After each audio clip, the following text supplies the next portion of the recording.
Okay, welcome to our study group for the Habits of Health 2.0 and your LifeBook.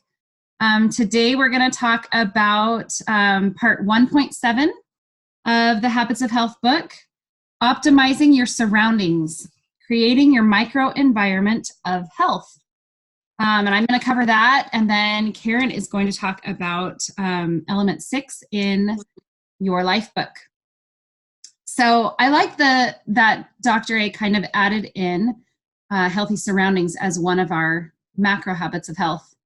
I don't know that we had really specified in the past with Optavia that was a specific habit of health, right? I mean, we knew it was important, but that's something that I love that he added in as one of the big macro habits we're working toward. And so for this one, or for this chapter, he's talking all about that. And there's different kinds of things that make up our environment, our healthy environment, and surroundings.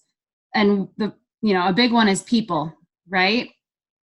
So he talks about how we are more successful in making some changes if we are putting ourselves around people that are influencing us to do just that. And so he talks about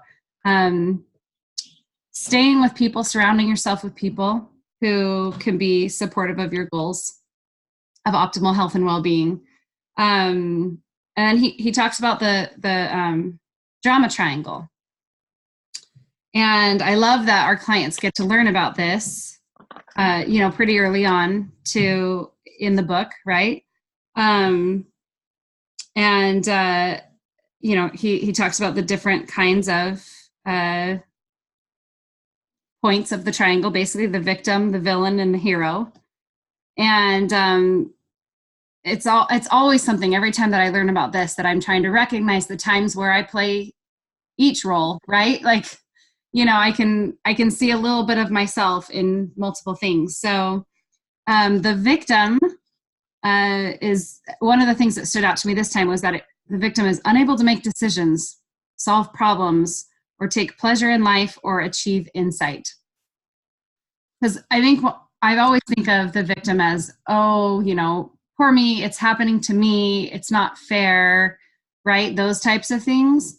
But also just being unable to make decisions and move forward, like kind of feeling like that is also being in the victim mode. And I talk with a lot of people that, are struggling, maybe us as health coaches, we might feel like, I just can't seem to get past this one mental block that's, stopping me. And that's playing the victim role. So that stood out to me a little bit and encouraged me to make more decisions, to be more decisive, right? Just do it, right? And take pleasure in life and achieve insight. So that was good for me to read. And then about the hero, we're all familiar with this, wanting to help people, kind of an enabler for that person. And it said, the rewards derived from this rescue role are that the focus is taken away from the rescuer. So when he or she focuses their energy on someone else, it enables them to ignore their own anxiety and issues. This rescue role is also very pivotal because their actual primary interest is really an avoidance of their own problems disguised as concern for the victim's needs. And that's kind of like, we think of heroes as, being a hero is a good thing. And, but in this drama triangle circumstance, it's somebody who's avoiding their own problems, basically, their own issues that they should be facing to move their life forward, and just inserting themselves into somebody else's problem, somebody else's life, so that they can still feel like they're getting something done, even though in their own life they're not moving forward, something like that. So that's what he, defined the hero as. And then the villain is somebody who blames, is angry, kind of a bully, critical, controlling. So those are the three different parts of the drama triangle. And I like how he, like in the previous chapter, he talked all about stop, challenge, choose. And he says, apply the stop, challenge, choose method when identifying and reacting to the drama triangles in your own life. So when I first learned about stop, challenge, choose, I just thought of it as food choices mostly, right? Of using that for when I was making a food choice. But I love that Dr. Anderson points out in this book that stop, challenge, choose can be used in so many different ways. And can be used when we recognize that we're in this drama triangle as well. And that's what a lot. When he's talking about having healthy surroundings, and trying to stay out of that drama triangle, you stop, challenge, choose to pull yourself out. So he has he has a lot of good charts, I guess, or images. I don't know if you guys can see where he's saying, okay, so if you're in the present moment and something happens that makes you shift kind of below the line, right? Or that you choose to shift below the line, right? It's all about taking personal responsibility. Choose to shift below the line. You want to just shift right back up. I guess he calls it a drift and shift. If you drift below, just shift right back up. And the sooner you do that, if you drift below and get stuck in a drama triangle, it's more difficult to recover from that and to shift back above the line. And so, again, it's kind of like that slip cycle. We want to make it shorter. The time that we wallow, right? Or the time we allow ourselves to be in that drama triangle. The time that we're below the line, we want to make that shorter and try to shift up as quickly as possible. And that will get better over time. Does anybody have, or Karen, did you have anything you wanted to add about the drama triangle or anything like that that stood out to you? I think you covered it really well. I tend to be more of a hero. I think I like to save the day, and so I work on that mostly. Especially with my kids. Yeah. If they're hurting or whatever, I don't necessarily try and get them to figure it out. A lot of times I'll just be like, it's okay. I'll take care of it. So anyway, that's all I had to add. Yeah, I love when we're reading these things. Like sometimes I'll just be reading through and I'll just be like, okay, but if I actually stop and think how it applies to my life, how I can see myself in what he's talking about, that really, it's something I hope clients do, right, when they're reading this, because that's when it encourages change in yourself, is when you're really personalizing it and recognizing things that you can do in your life. So, well, it's good because I really feel like this is all designed for our greatest happiness. Like if we want to be happy, if you think about being below the line, that's not a happy place. So if we can shift and get back up above the line, whether that's through gratitude or just kind of stopping ourselves and making a choice not to be critical in those negative things, because obviously negative does not equal happiness. Right. And I love how you said below the line is not a happy place, but we do it because we're getting some kind of reward. You know what I mean? Even if it's just our amygdala giving that the reward of staying in a comfort zone because it's a habit to go there. You know what I mean? Or feeling that relief from your own, your own things that you've been working on to go rescue somebody else, and feel like, you know what I mean? Or I don't know, but. Well, I think the same applies to just children. Sadly, a child that doesn't get any positive response from a parent or a teacher, they will do things purposely to get negative attention. because negative attention is better than no attention at all. So, I mean, that's we all are like that, you know. We'll turn to the negative if we don't have something positive. So we have to create positive. Absolutely. Yeah.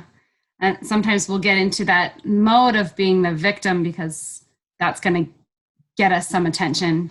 I'm just thinking in my own life, I'm trying to think, you know, how like in the different, you know, parts of the drama triangle, like we do get some kind of reward, right? Some kind of attention, even if it's negative, like you were talking about. So yeah. Let's see. He talks about, after he explains the drama triangle, and explains how we can, you know, shift above the line and try to get better at doing that. He talks about the groups that we're with and the influential people that can help us. He says, you know, when 2 or more people share similar goals and values, people create synergy. So if you have a group of people you're associated with. What page is that on? I'm sorry. Oh, that's on page 146. Under the heading "You in a Group." So he's talking about, you know what? Don't just try to do this by yourself, even just with one other person, but have a group. Mm-hmm. You know, that's going to be, and he says, you know, it can be an informal group, a formal, you know, setting, like kind of the local events we do, or online, you know, like our Facebook groups. So he also talks about, you know, having a coach, and how important, you know, that can be for helping us with our healthy surroundings and to be surrounded by somebody who's helping you and guiding you and cheering you on. So he has a little picture here that talks about your ideal support system. This is on page 147. He says your ideal support system, microenvironment of health, and he has this little chart where it says you in the middle, and then all these other circles. It says your coach, social community, fuelings, virtual clinic, online support, habits of health system, LifeBook, healthy peers, habits of health app. So those are all the different circles. So he's really just explaining how this transformational system is set up to give us all of that support. So I like that it really spells that out so that we know what's available. And then he goes on to talking about, you know, besides the people for our surroundings, having healthy surroundings, the places that we go, the places like our home and the places we work, you know, we can help us to be successful in those environments too. So he talks about, you know, modifying our spaces to support our daily choices and make it easier to avoid triggered temptations. And he also says, in addition to food items, there are many other modifications that you can make to your surroundings, which will affect such things as your movement, sleep, stress, and your overall sense of well-being. So it's kind of good to look at that too, not just, okay, to clean out my kitchen, but like what else? What else can help me for my overall sense of well-being, to lower my stress? What can help me get better sleep? You know, like to think about all of those aspects and how our environment can be, you know, set up to help us be successful. So yeah, then he talks about unplugging during the day. He talks about spending some time in nature. Like there's some other ways that we can, you know, influence our environment or choose to be in an environment that's going to lift us up. That's going to help us to. Can I add something in here? Yeah, absolutely. I really liked the area that he was talking about, the smartphone, and like you said, getting unplugged. Mm-hmm. As he said, we're so it's on page 150. Mm-hmm. It says the psychological connection we have with these devices has raised our level of stress so that we are constantly in a sympathetic state in our automatic nervous system that further isolates us from each other. The parasympathetic state of quiet, alert, slow breathing, and heart rate, which was always our default for empathy, compassion, and real connection, is rare today. I mean, that's pretty powerful, and I don't think most people even recognize that that's a problem. Like, we don't. And then he goes on to talk about like turning off the notifications on your phone, as many as you can, so that you don't have to constantly have that kind of badgering you. And it's funny because I was like, whenever I see an app and it'll say, do you want notifications? I'm always like, no, don't stop bugging me. I mean, there are a few I have, like Messenger or something like that, but typically I just turn them all off because I don't want to. And I have the sound off too, on my phone. I don't. In fact, my family's always like, your phone's always off. I know, because I can't stand the noises and things constantly at me. So it's interesting that that's something that it's just bugged me. So I just didn't do it, but it's kind of nice to read that, hey, that's good for me. Yeah, you've already have that part kind of cleaned up in your environment already. So I actually have to run my daughter to driver's ed. So I'm going to turn the rest of the time over to Karen to go ahead and go through the LifeBook. That pretty much, I think we pretty much covered that one chapter in the right. health. So carry on. So how are we going to stop the recording? It'll automatically stop when we look. Okay. Okay, that's good. Anyway, we'll have to figure it out. If it goes long of like empty space for a little bit, that'll be okay too. And I'll turn it off when I get home. Are you, Alina, are you just minutes. staying on? I'm leaving my computer on. Okay, we'll be fine. We'll just end the meeting. Yeah, so it should be fine. Okay. Okay, thank you. Thanks. Okay, so this chapter, the element 6 in my LifeBook really is talking a lot about your healthy weight and kind of, again, coming back to your current reality and what you need to do to get to that current weight. Talks a lot about basically why diets don't work and how many people go on diets and then gain the weight back after, within 2 years, I guess it is. And so then he goes back through the weight management phases where you have, you're starting overweight, then losing the weight to get to a healthy weight, to then optimization and then of course longevity in the end. Finding your BMI if you need to know what your healthy weight is. A lot of people don't actually know what their healthy weight is. In fact, a lot of times when I do health assessments and they're like, oh, I just want to lose about 20 pounds. I'll say, well, do you know what your BMI is? And they, a lot of times are like, no. And so maybe their healthy weight is a lot more than 20 pounds. I think that sometimes just people tend to just go, I just want to lose something, I don't know. Has anyone else had that experience where they just feel like their potential client just kind of like, anything will be better than what I have right now? I think sometimes our clients they don't know what's possible. And so they're just like, when you first talk to them on the health assessment, in their mind, if they can lose 10 pounds, that's a victory because they've never done that before. And so they're afraid to like really put it out there how much they want to lose or need to lose. I had that experience the other day. The guy was like, I want to lose 15 pounds. And we started looking into it deeper and he's really 50 pounds overweight. But, his mind was only letting him think as far as 15 because that's as far as he's ever gotten before. So. And Karen, a lot of times I see that they'll only say like what they've been able to lose before in the past. And so that's why I love the question. Okay, let's imagine I had a magic wand and can make you any weight. How much would you choose to lose? Like sometimes just letting them dream a little bit bigger for sure. But I have a lot of people that have no idea, that just kind of guess about how much they've lost before in the past, but that's the only thing that's possible. Very true. And by the way, yes, I use the magic wand a lot. Some people kind of laugh at me, but yeah, for sure. And then even then, sometimes I'll look up there, I'll ask them, well, how tall are you? And then I'll tell them, okay, well, a healthy weight range is, 150 or 160 or something like that. But also then he goes on to talk about your waist circumference and how that, that's showing where the organ fat accumulation is. I I was actually personally a little bit surprised on the next page there, 158, when it talks about your how tiny your waist should be in the end. Like, or wasn't, maybe it's not this page.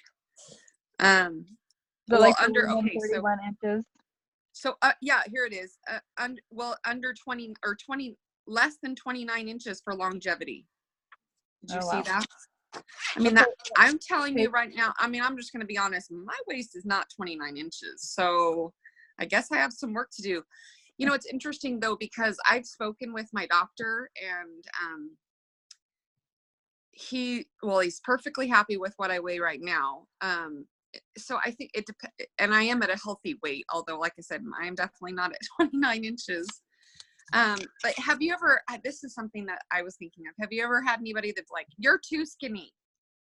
You know, people say things, you know, like, you need to gain some, you need to stop losing weight, or, you know, anyway, my grandma was doing that to me. You're not losing any more weight, are you? And I'm like, my mom's like, be quiet.